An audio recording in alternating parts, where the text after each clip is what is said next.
Spoilers for the entire Persona series. I don't want to rob anybody of experiencing these games blind, so please leave if you haven't played these games. After playing Persona 4 and being disappointed with the story and characters of that game, I decided to finish up my Persona journey with Persona 3 Portable. I was a bit skeptical because of the controversy of porting Portable over FES and the fact that the gameplay in 3 was the oldest, so drops in quality were expected. Luckily, that never bothered me during my 40-hour playthrough. On March 5, 2023, I finished my favorite Persona game. And I feel like I can say fully that Persona 3 is a masterpiece and one of my favorite games of all time. In this video, I just wanted to talk about why this game is not only my favorite Persona game, but in my opinion, the best modern Persona game. Anyway, let us get started. I hope you enjoy it. In the consensus of the fanbase, it is stated that Persona 3 has the best story, and while I slightly prefer 5's story, I have to say that Persona 3's story is absolutely fantastic. One of my favorite things about it is the fact that it has a very different atmosphere from the other games. You see, Persona 3 has a very dark and mature story about life and death and finding your meaning in life. In the opening movie, the Latin phrase memento mori is splattered everywhere. I also love how this is incorporated into the protagonist. For example, Makoto Yuki's parents both died, and ever since Makoto has been an empty husk. What I love about his development is that throughout the game, Makoto makes so many new friends and learns so many new things that he soon starts caring about his life and others. While the pacing of the story can be very slow for the first act of the game, it picks up really fast with really cool plot twists. What I also love in this game that I don't about the others is that Nyx isn't forced into the story, unlike Izanami and Yaldabaoth, who were both forced into the story last minute, and this is coming from someone who thinks that Persona 5 has one of the best video game plots. For Nyx though, it was stated in-game, well prepared for and felt fitting for the narrative. What I love about this final act is that it shows a pretty realistic reaction to the fact that you could die next year, and you are just seeing everybody else going about their daily lives as if they aren't going to die soon. I even love how they showed this in the 4th movie adaptation, Winter of Rebirth. In Winter of Rebirth, we see characters such as Junpei completely lose the will to live. We see Yukari become so depressed that her own persona tries to do harm to her like it did with Shinjiro and Chidori. One of the biggest praises of the Persona games are its fantastic casts of characters. While the fan-favorite group is the investigation team, I finally find Cease to be my favorite. One thing that made them stand out to me was the fact that they weren't friends at first.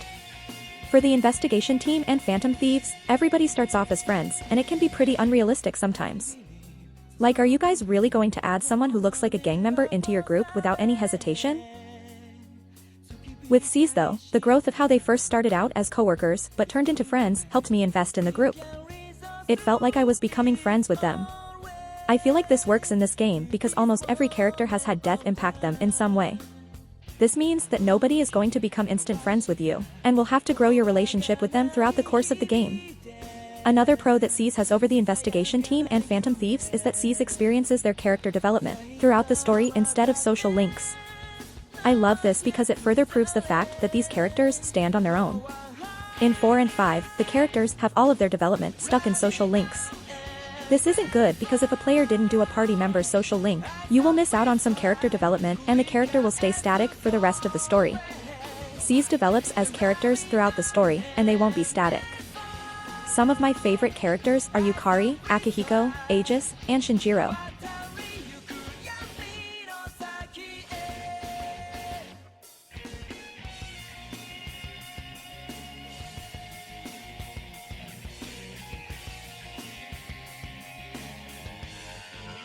While I agree that 4 has better social links, I honestly feel like 3 has my personal favorite. Yeah, that might sound like a really weird thing to say because this is the game where Nozomi and Kenji exist, but there are really good ones in the cast too. One of the fan-favorite social links is Akinari. So Akinari's situation is that he is dying. Spoiler alert, he dies at the end of the social link, but his social link really reinforces the main message of the game. Finding the meaning to your life, accepting death as a concept and not running away from the future are all in Akinari's social link. While Akinari's social link is really good, he isn't really my favorite. Some of my favorite social links are Maiko, Sari Hasegawa, Ryo Iwasaki, Shinjiro Aragaki. Yes, I am aware that saving him breaks the main message of the story, but guess what, I am doing it anyway. If you don't like it, great, then don't do his social link. If you like it, then great. One of the most controversial parts of Persona 3 is Tartarus, the main dungeon. Now just to say, I first experienced Persona 3 through Portable, so my thoughts on Tartarus are based on Portable. Now while I can see the complaints, I honestly prefer Tartarus over the P4 dungeons and Persona 5 palaces. Now I know that that statement is a very hot take, but it is my opinion. You see, in the Persona 4 dungeons, they were kinda like Tartarus, but once in a while, you would have a very bad puzzle that is very annoying. Like in Naoto's laboratory, there is a puzzle in which you have to backtrack to find a key. This is very annoying because it ruins the pace of the dungeon. Now for 5, this just goes down to personal taste, but I am not really a fan of solving puzzles or backtracking to find something to help me in a puzzle. But in Tartarus, it is just simple. You are on a floor, find the staircase, fight monsters.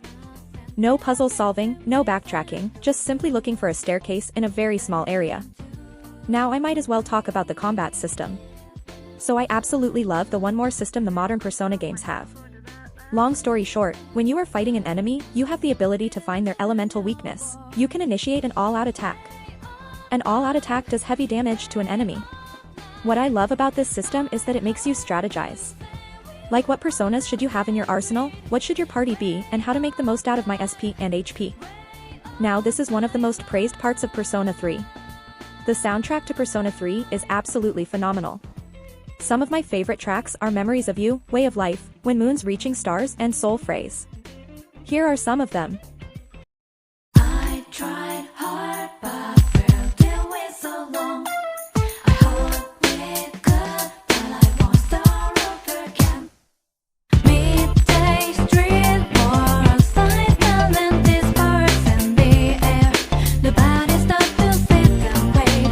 Your fight seems so innocent. Everything may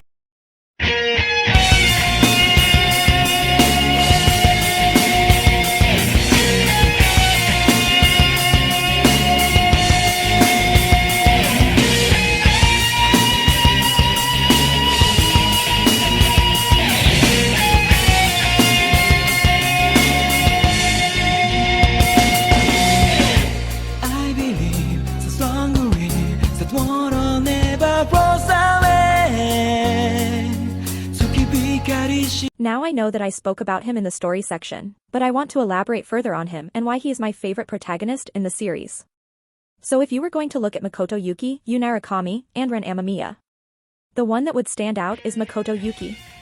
This makes sense for him because Makoto is apathetic. The definition of apathetic is one who doesn't show interest, enthusiasm, or concern for those who didn't know. For Makoto's case, this is because as a young boy, he watched both of his parents burn alive after a car crash, obviously traumatizing him as a young child. So right off the bat you realize that Makoto isn't like some sort of Chad like Yu Narukami or cool dork like Ren Amamiya. Makoto is just very depressed. One of the main things I hear about Makoto is that he is boring compared to the protagonists. Words can't describe how much I disagree with this statement. Imagine being a young kid and watching both of your parents burn alive right in front of you. Of course someone is going to be heavily affected by this traumatizing incident. He isn't a Chad, he isn't a dork, he is just depressed.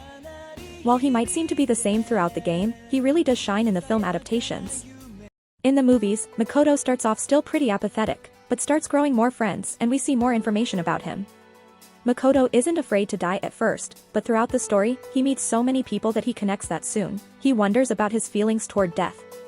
This is only reinforced more after the death of Shinjiro Aragaki.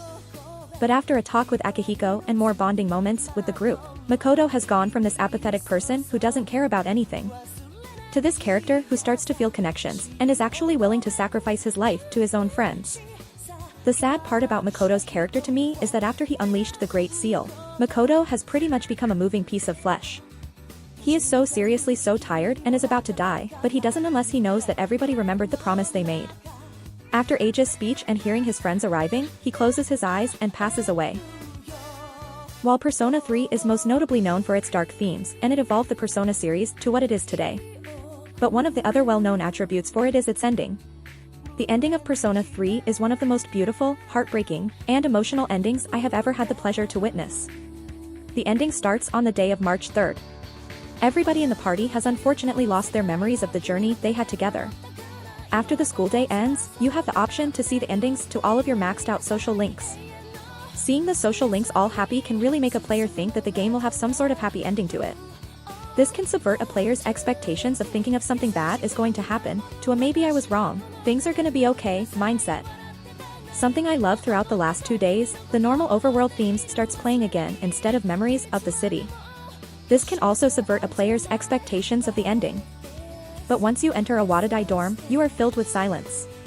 It was chilling because of the expectation that if When Moon's Reaching Stars and Way of Life are playing, you might as well hear a Wadadai dorm. While it seems very chilling, it makes sense as to why it isn't playing. In my opinion, a Wadadai dorm is a song that plays when the group is together as C's, but because nobody knows each other right now, you just have pure silence to compensate. Fast forward to March 5th. On the day of March 5th, you are awakened by Aegis. Aegis explains that she remembers and comes to school with the protagonist. In the morning assembly, we are greeted by Mitsuru doing her student president speech. Hope seems lost for C's to remember each other. Until, Mitsuru remembers something about the death of her father back in November. At that moment we are given one of my favorite cutscenes in the entire game. Fuka, Akihiko, Junpei, Yukari and Mitsuru remember each other, and this scene is so emotional because of all the times that you have spent with this wonderful cast of characters. We saw their flaws, their growth, and their resolutions. If we never saw this character growth, this scene would be pretty forced as it expects the player to have emotional connections to these characters. Up on the roof, we are given this beautiful speech from Aegis. She speaks from the heart on how Makoto has impacted her at first, robotic life. Because of Makoto, Aegis has found her purpose for living. Now I can't talk about this scene without acknowledging Aegis' voice actor, Karen Strassman. Now I am aware about the controversies with her actor, but I am not going to talk about that. Throughout the game, Aegis has always had this robotic voice with a bit of humanity.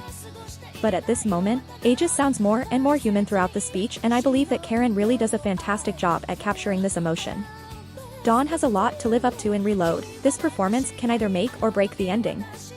As Makoto grows so tired that he can barely hold his eyes open, he goes to sleep as the game ends. I love this ending so much because the game's entire emotional payoff is right here, and it encapsulates the game's theme so well.